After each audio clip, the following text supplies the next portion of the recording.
Welcome to The Nooner, a daily dispatch of open-ended ideas from J.E. Peterson, but you can call me Jordan. For best results, head over to Substack, where you can sign up to get the Dispatch's Weekly Digest, which includes some extras that I don't share anywhere else. You can find a link to that in the description of this episode. Alright, here's today.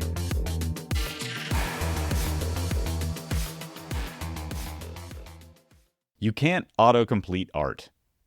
Okay, I'm not gonna lie, in my darker moments I've wished I could just get a large language model to generate a bunch of good new posts. Like, I'd just feed it a topic and maybe a one-line take and it would write out a nooner or maybe even a full-on essay in my voice with my style and buzzing cleverness, and voila!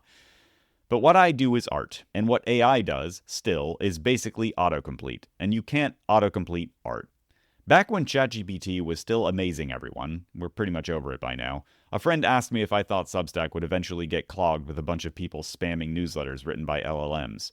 At the time, I had recently interacted with someone who tried to do just that. This person went by the name Hannah Williams, had an AI-generated profile pic, and published summaries of popular business and self-help books every few days.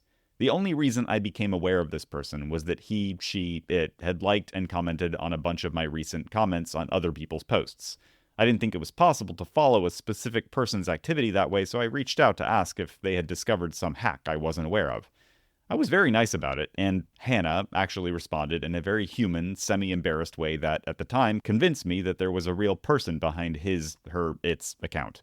Eventually, Hannah got booted from the platform for spamming people. But even if that hadn't happened, I think the scheme would still have been short-lived. Large language models, or LLMs, are only good at producing work that has essentially already been done in some way. I'm certainly not the first person to call it a super sophisticated autocomplete, but that's exactly what it is. Feed it a prompt and it will spool out the thread of that prompt into an answer that is compiled from the vast library of content it's been trained on. I don't pretend to deeply understand how these models work from an engineering perspective, but I've used them often enough to have gotten a sense of what they're doing. Every time I get an answer from an LLM, it feels very much like a shorthand summary of the internet. Sometimes, in some contexts, the responses are useful. Sometimes they seem very smart and informed. Sometimes they are shockingly stupid, sort of like scrolling through comments on Reddit, except way less entertaining. The models, we're told, are getting better. But no matter how sophisticated they get, LLMs will never be able to produce meaningful creative work because, well, you can't autocomplete art. If you liked today's episode, I hope you'll share it with someone.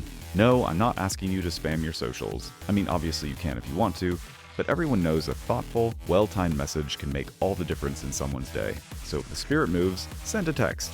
And if you haven't yet, head over to The Nooner on Substack to get access to the Dispatch's Weekly Digest, including stuff like music recommendations, TMI updates from my personal life, and the quiet satisfaction of knowing I like you more than other people.